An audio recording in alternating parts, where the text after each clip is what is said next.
2019 result తర్వాత కూడా కేసీఆర్ ఇప్పుడు ఏమంటున్నారంటే కాంగ్రెస్ పార్టీ ప్రజలను మోసం చేసి అనేక హామీలు ఇచ్చి వచ్చింది. ఇప్పుడు అసలు బీఆర్ఎస్ పార్టీ ఓడిపోయింది అని చెప్పి ప్రజలు తెలంగాణ సమాజం బాధపడుతుంది అని ఆయన అభిప్రాయం. ఆయన అట్లే మాట్లాడతాడు. ఇంకో రకంగా మాట్లాడితే మనం ఆశ్చర్యపోవాలి. తానంతా బాగా చేసినా ఇప్పుడు కాంగ్రెస్ అసలు ఏమీ చేయలేకపోతున్నది అనేది ఆయన వాదన. కానీ ఈ మాట ఇప్పుడే కాదు అనవలసింది.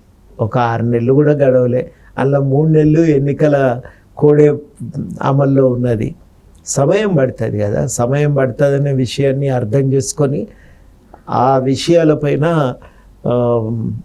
మరి కొంత ఓపికగా తను ఒక ప్రతిపక్ష నాయకునిగా సూచనలు చేస్తే బాగుండేది. ఇట్లా జరిగితే బాగుంటుంది, ఈ విధానాలు తీసుకోండి, మీరు ఇక్కడ తప్పు చేస్తున్నారు అని సూచనలు చేసే పాత్ర ఆయన నిర్వర్తిస్తే తెలంగాణ ప్రజలకు మేలు జరుగుతుంది. నీకు ఇమ్మీడియట్గా ఒక రాజకీయ లబ్ధి పొందాలనే తాపత్రయం కంటే తెలంగాణ అభివృద్ధి అనే దాని పట్ల ఎక్కువ దృష్టి ఉండాలి. అది లేకపోవటమే కొంత బాధాకరమైన విషయం. సో ఆయన అసలు అసెంబ్లీకి రాకపోవడాన్ని ఎలా చూస్తారు? ఇప్పటివరకు జరిగిన సమావేశాలకు రాలేదు ఆయన. ఇక అహంభావానికి పరాకాష్ట అది. ఇప్పుడు నేను అధికారంలో ఉంటే వస్తా, లేకపోతే నేను రాను అనేది అహంభావం కదా. సభ అంటే నిన్ను పంపించింది ఒక ప్రతిపక్ష నాయకుడిగా నీ పాత్రను నిర్వర్తించాలని చెప్పి సభకు నిన్ను ఎంపిక చేసినారు, ప్రజలు ఓట్లు వేసి గెలిపించారు, పంపించారు. ఆ పాత్ర నిర్వహించకపోతే ఎట్లా కుదురుతుందండి? ఆ పాత్ర పోషించాలి ఆయన. ఆ పాత్ర నిర్వర్తించకపోవటం అంటే బాధ్యత మర్చిపోయినట్టే లెక్క. తన పరిపాలనకి మ్యాండేటరీ ఈ లోక్సభ ఎన్నికల ఫలితాలు అని చెప్పి రేవంత్ రెడ్డి ఒక వ్యాఖ్య చేశారు లోక్సభ ఫలితాలు ప్రచారం సందర్భంగా. ఇప్పుడు ఆయన గెలుచుకున్నటువంటి స్థానాలను చూస్తే కాంగ్రెస్ పార్టీ మ్యాండేటరీ సరిపోయిందా? ప్రజలు మ్యాండేటరీ అంటే ప్రజల మ్యాండేటు ఒకటే కాదు కదా. అప్పటి వరకు సాగిన అదొకటి భాగం అయితే అప్పటి వరకు సాగిన బీఆర్ఎస్ పాలన మీద ఒక వ్యాఖ్య కూడా. దానికి 2 పార్శ్వాలు ఉంటాయి.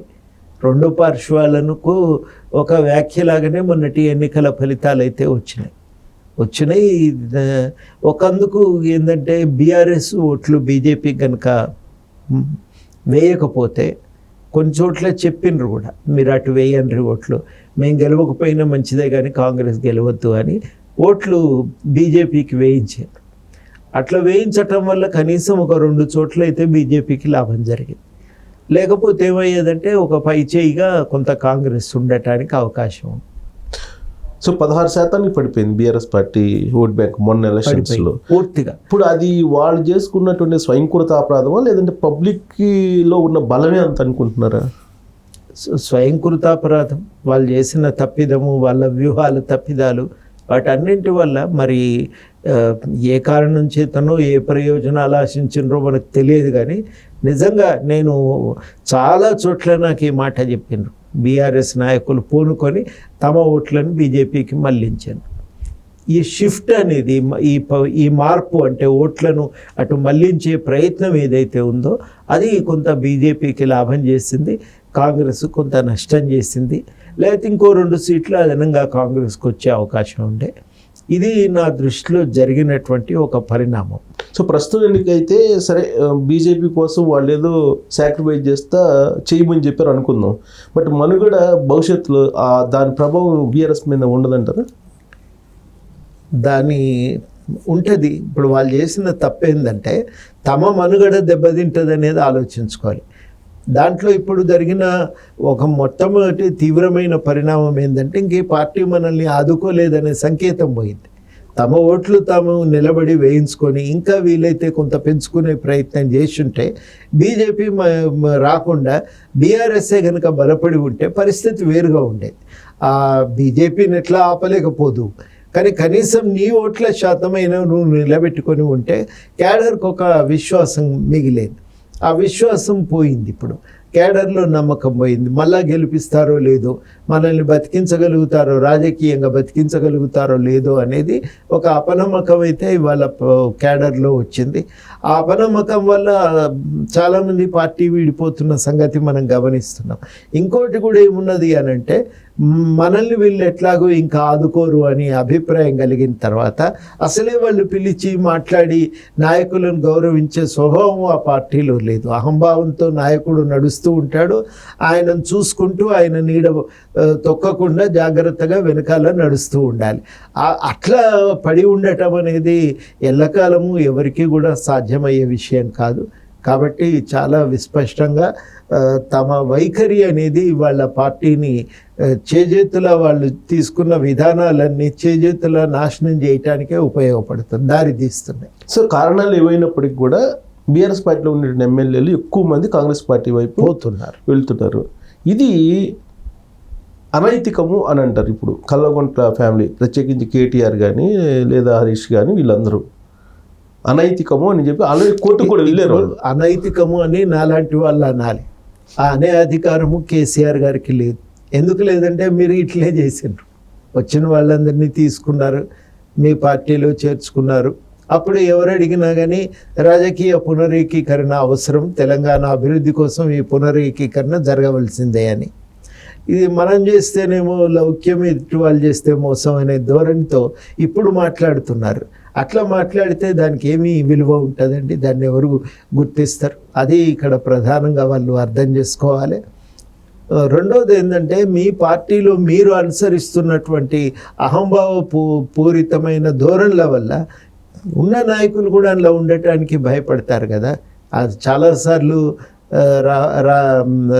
ఈటల రాజేందర్ గారు చెప్పాను, మేము గేట్ దగ్గర నుంచి లోపలికి పోవటానికి అనుమతి లేదు, వద్దు అని పంపించిన సందర్భాలు ఉన్నాయి. గద్దర్ గారు కూడా వెయిట్ చేసి వచ్చామని. గద్దర్ కూడా వెయిట్ చేసాను. గద్దర్ అంటే ఇంకా వేరే మాట, వాళ్ళు మంత్రులు కదా, నీ క్యాబినెట్ మంత్రులు, సహచరులు, ఉద్యమ సహచరులు, వాళ్ళే లోపలికి పోవటానికి అన్ని ఇబ్బందులు పడి ఉంటాయి.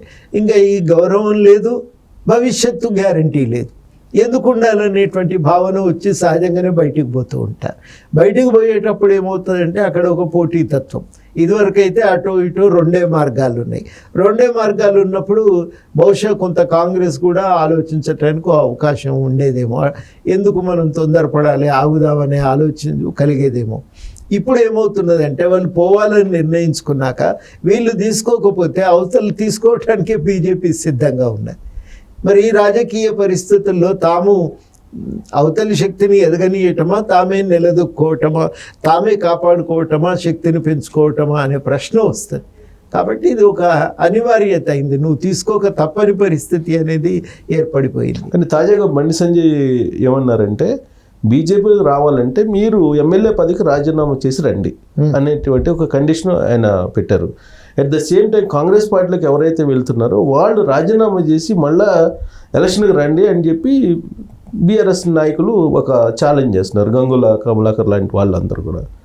మరి ఇప్పుడు ఎమ్మెల్యే రాజీనామా చేస్తే ఈ మాట అనే అధికారము కోల్పోయింది, కేసీఆర్ గారు కోల్పోయిండ్రు, బీఆర్ఎస్ నాయకత్వము కోల్పోయింది.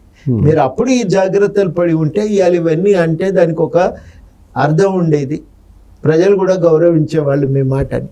ఇప్పుడు అది లేదు, ఆ అర్హత అనే అర్హత మీకు లేదు, ఇవాళ కోల్పోయినరు దాన్ని. అది ఇక్కడ నేను ప్రధానంగా చెప్పే విషయం.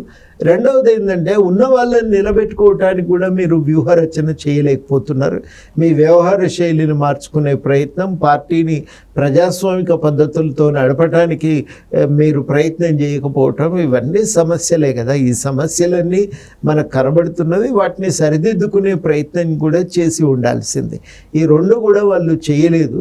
కాబట్టి ఏమవుతున్నది అని అంటే, మళ్ళా రాజీనామా చేయమంటే మీరు రాజీనామా చేసే తీసుకున్నారా? తీసుకోలే కదా. అదే పద్ధతి ఇప్పుడు కాంగ్రెస్ పార్టీ కూడా అవలంబిస్తున్నది. నైతికంగా ఇవన్నీ కరెక్ట్ అని నేను అంటలేను, కానీ జరుగుతున్న పరిణామాలకున్న ప్రస్తుత నేపథ్యం ఇది.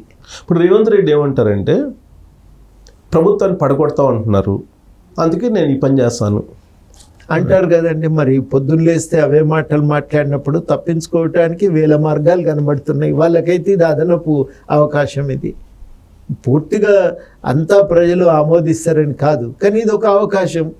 తప్పకుండా మరి పడగొడతామని హెచ్చరికలు చేస్తున్నప్పుడు వీళ్ళందరూ పోయి ఇంకో పార్టీలో చేరటానికి సిద్ధపడ్డప్పుడు మేము జాగ్రత్త పడకపోతే మరి మాకు నష్టం జరుగుతుంది కదా అనే మాట వాళ్ళు ఇలా అనొచ్చు. అనటానికి సంపూర్ణంగా అవకాశం ఇచ్చింది బీజేపీ ఇచ్చింది. కాంగ్రెస్ బీజేపీ కంటే ఎక్కువ బీఆర్ఎస్ ఈ అవకాశాన్ని కల్పించింది.